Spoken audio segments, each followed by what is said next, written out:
Before we begin, I'd love to know something. Where in the world are you listening from?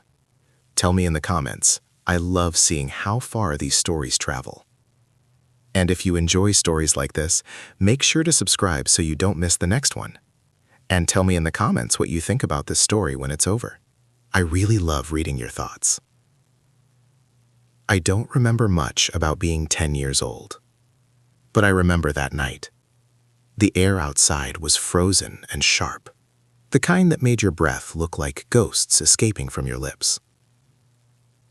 My neighborhood was alive in a way it never was on any other night. Music, laughter, cars driving past slowly with fogged-up windows, people carrying trays of food wrapped in foil like tiny treasures. It was New Year's Eve, and it was the night I met her. Her family had moved onto our street only 2 weeks earlier, the kind of arrival that made every adult gossip like they were characters in a small-town soap opera. Different car, different accent, different everything. Her name was Lena. And if you ask me what stood out first, it wasn't her face. It was her eyes. Not because they were pretty, though they were, but because they never seemed to stay still. Like she was always looking for something just out of reach. Like the world was never enough. Our parents had dragged us both to the same neighborhood party. One of those gatherings where kids wound up sitting on porches together while adults got louder with every glass of cheap champagne. I remember sitting on the cold wooden step, hugging my knees, pretending I didn't care that I was alone. Then I heard her voice. "Do you ever wish fireworks lasted longer?" I turned. She was standing there, hands buried in her jacket sleeves, breath swirling around her face like mist. "What?" I said, because apparently that's all my brain could manage. She sat beside me without asking. "I mean, fireworks," she continued. "They're loud, bright. Everyone stares at them like they're magic. Then they disappear. Like they were never really real." I thought about cartoons where the hero always had something cool to say. Instead, I answered, "Yeah, they should come back when you want them to." She laughed. Not a big laugh, a soft one, like she didn't do it often. And just like that, we were talking. About dumb stuff, about presents we got for Christmas, about school, about how she hated moving because everything smells different in a new house, and nobody warns you about that. And somewhere between talking and shivering and listening to drunken adults failing to count down from 10 correctly, we forgot to be strangers. At 11:56 p.m., they handed us sparklers. At 11:57 p.m., Lena looked at me differently. "Let's make a pact," she said. "What kind of pact?" "The kind that grown-ups don't make anymore. The kind that matters." She stared at the sky like she was challenging it. "When we grow up, if life feels like it's falling apart, if we ever feel lost or alone or stuck, we meet here, on this street, on New Year's Eve, midnight." I blinked. "That could be like years." "Exactly," she said. Her sparkler burned brighter. "Promise." Something about the way she said it made my chest feel tight. So I nodded. "I promise." We crossed our pinkies, because we were 10 and that still felt sacred, and sealed a promise the universe definitely heard. And when the clock hit midnight, and the world became a storm of explosions and cheering, I remembered thinking, I'll probably never see her again. But fate is weird. It remembers things we think we forget. And years later, when the world finally came crashing down around me, I remembered a girl with restless eyes and a promise made beneath exploding skies. And I went back. You don't feel yourself growing up. One day you're 10 and making wishes on fireworks. Then suddenly you're 23, sitting on an air mattress in a half-empty apartment, wondering which version of you got lost along the way. Life didn't fall apart all at once. It chipped away slowly. A breakup that felt like someone had quietly dimmed the lights on my entire world. A job I tolerated because adults around me kept saying words like stability and responsibility, as if they were gifts instead of chains. Bills, emails, the exhaustion of waking up every morning and not being sure why. And a loneliness that didn't scream, it whispered. That was worse somehow. One December, I saw families laughing in stores, heard Christmas songs everywhere, watched couples walking hand in hand, and realized I didn't feel like I belonged anywhere. That's when I remembered the pact. Like someone had opened a forgotten drawer in my head. Her voice echoed so clearly it almost scared me. When we grow up, if life ever feels broken, meet me here. I hadn't thought about Lena in years. Not really. Sometimes in dreams, sometimes when fireworks are played in movies. But suddenly, it felt like something was pulling me across time. So I packed a small bag and drove. Winter made everything feel quieter, like the whole world was holding its breath. The old street hadn't changed as much as I expected. Different cars, new paint on some houses, a tree gone from the end of the road. But the bones were the same. And standing there made me feel 10 years old again. I checked my watch. 11:48.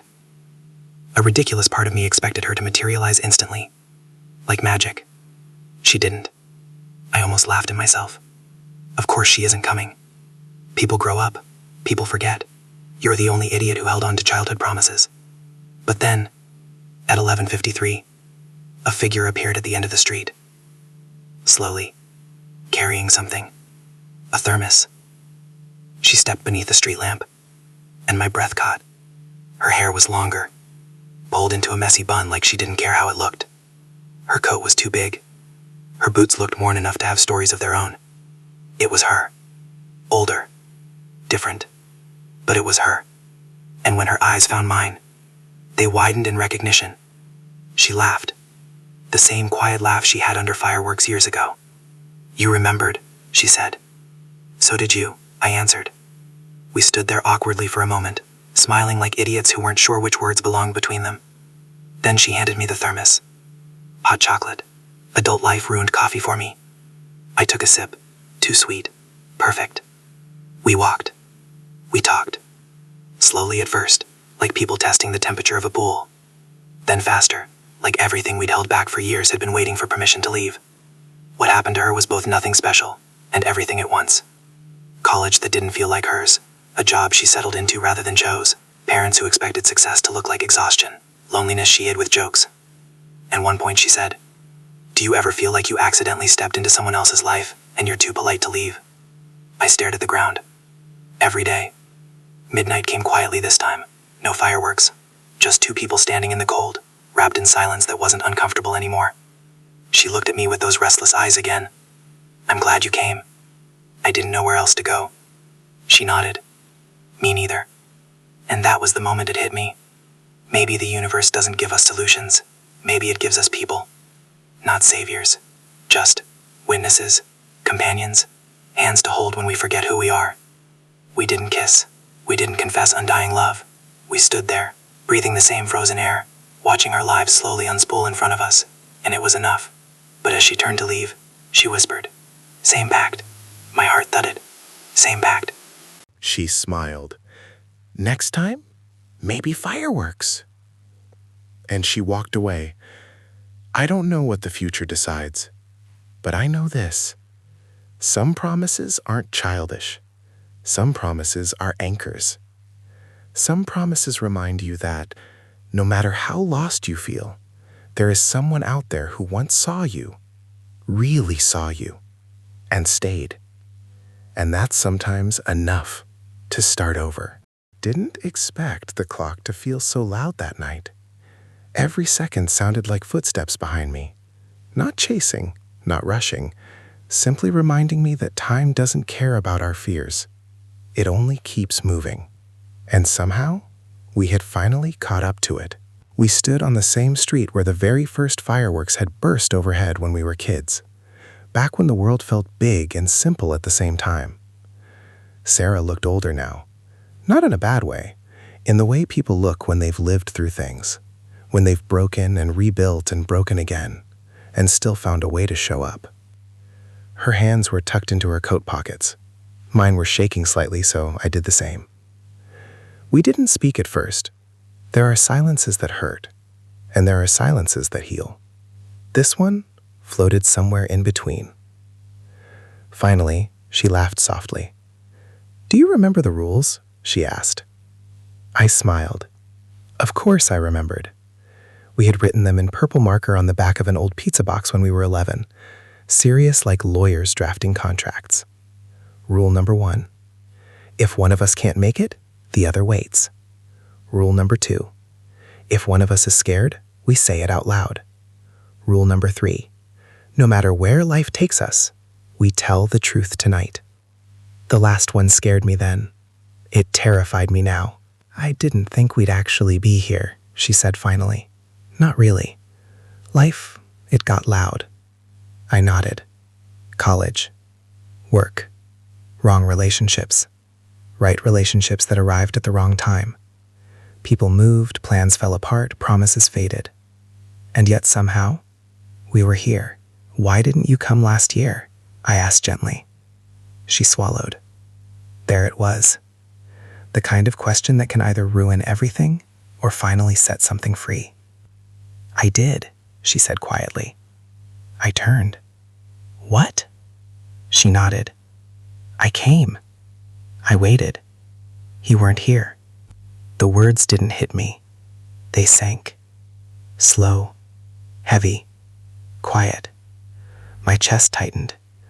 Last New Year's Eve, I had been sitting in my apartment with lights off, convinced none of this mattered anymore, convinced she'd forgotten, convinced I was stupid for holding on to something that felt like a fairy tale. I almost answered defensively. But then I remembered rule number 3. Tell the truth. I was scared. I thought you'd moved on. I thought I was the only one who remembered. She didn't look angry. She didn't look disappointed. She looked relieved.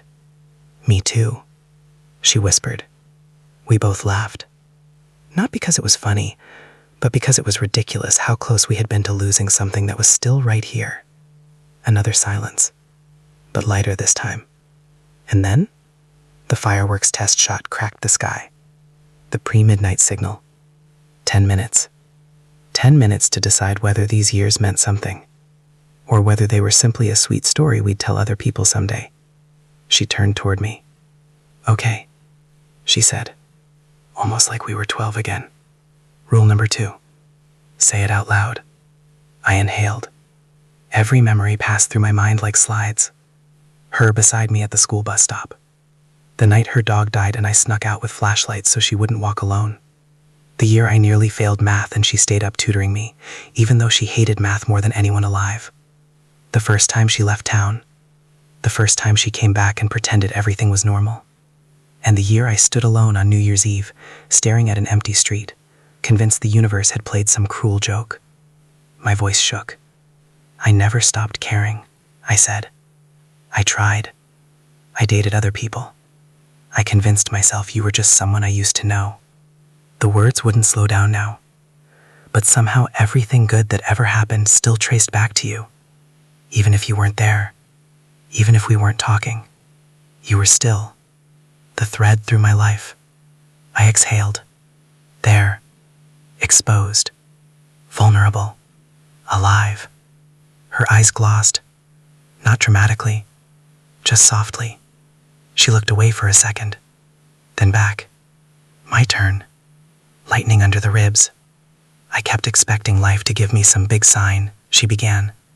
Like I'd meet someone and it would be obvious, or I'd take a job and it would feel permanent. But it never did. Her voice trembled in the same place mine had. And whenever things fell apart, I'd think about here, about us. Not because you were some fantasy, but because this was the only promise that ever felt like home. Home. The word landed between us and settled gently. 3 minutes.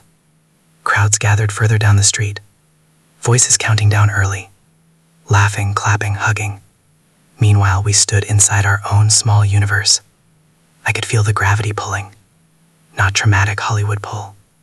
Quiet gravity. The kind that simply says, "Stay."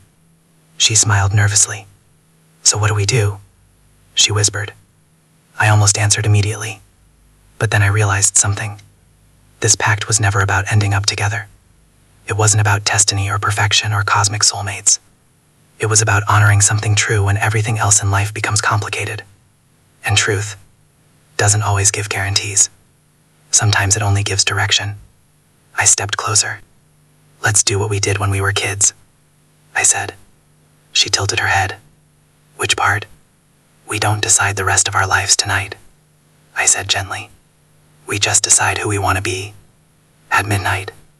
She laughed softly through tears. Okay. Who do you want to be? The fireworks loaded. The sky glowed faintly, like it was inhaling with us. I want to be someone who doesn't run anymore, I said. She nodded. I want to be someone who stops pretending she doesn't care. She replied. 10, 9, 8. We didn't kiss. We didn't grab each other in some cinematic rush. We just reached out and took each other's hands. Not tightly. Not possessively. Simply present. 7, 6, 5. I felt warmth spill down my spine. Not passion. Something steadier. 4, 3, 2, 1. The sky exploded. Light poured over our face. People cheered, distant and blurred. But we just stood there, breathing, alive, together, not owned by each other, not trapped by fate, just choosing. She squeezed my hand. Happy New Year, she whispered. Happy New Year, I answered. And in that moment, I finally understood something. We didn't keep the pact because it was romantic. We kept it because sometimes the bravest thing in the world is simply showing up when it would have been easier not to. The future. We didn't map it out. We walked toward it. Slowly. Side by side. And that was enough. For now.